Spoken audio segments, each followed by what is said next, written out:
I was once told that walking through a doorway could cause someone to forget even the most precious memories they had. Memories of good, memories of bad, memories of love and of loss, all tucked away neatly, stored like the worn-out blankets that were kept to dress the rainy days and bad habits that happen from time to time. Or what it felt like to rest your head on a friend's shoulder that still carries with it the creases from where you last placed your heart. Just like that. Gone within a single step. That somehow 3 beams and an imaginary line drawn across some old aching floorboards were all that stood between you and the infinite silence of the very things that once colored your mind with sound. It's funny. You can make yourself believe almost anything if you think about it for long enough. Was that you? Was that you? I was once told that the love I felt beating inside my chest was nothing more than my mind playing an unfair trick on my heart. And like a pair of dice dancing along the uneven pavement, their fate, much like yours or mine, had already been decided. That even the cracks that drew their faults between 2 opposing sides could not escape a fate that was always destined to be sealed.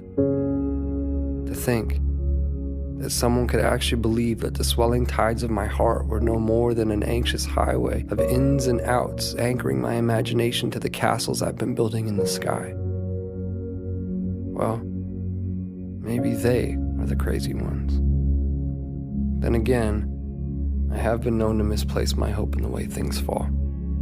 And if I had to confess, there stands a greater chance that I've all but lost my mind in here. So I suppose it's better off this way. Because I've always believed that the odds of finding what you seek tend to favor those who are open to seeking them in the first place. And I, for one, have never quite understood how odds stand to get even without that frame in mind. To be clear, I've seen a million faces. I've seen a million different faces, each one mirroring that of your own. And still, none of them have felt like home to me. None of them have felt like you. So here we are. And I can vaguely and strangely trace your outline. I can remember what it felt like to hold you. I can remember what it was like to stare blindly into your eyes for what felt like an eternity. How could I forget that? I could never forget that. I could never forget you. No matter how long it takes for my words to make their way through the vastness of this place we've called home, I unto you and you unto me, I say them and will continue to do so.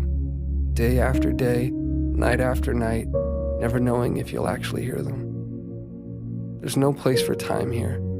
Just overlapping moments where I thought I'd found you, where I thought I heard the sound of your breath, where I felt your heart as it waited patiently for mine, retracing the steps that we left in the life before last, before our eyes closed, before the great divide, before a doorway stood between you and me.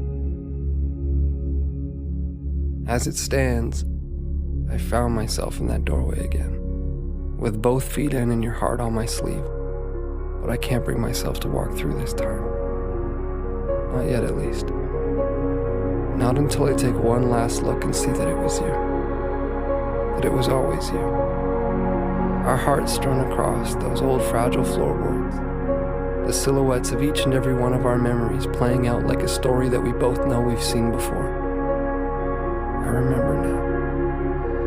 This was where I first found you. And beyond those closed doors, I will find you again. My love. I will find you.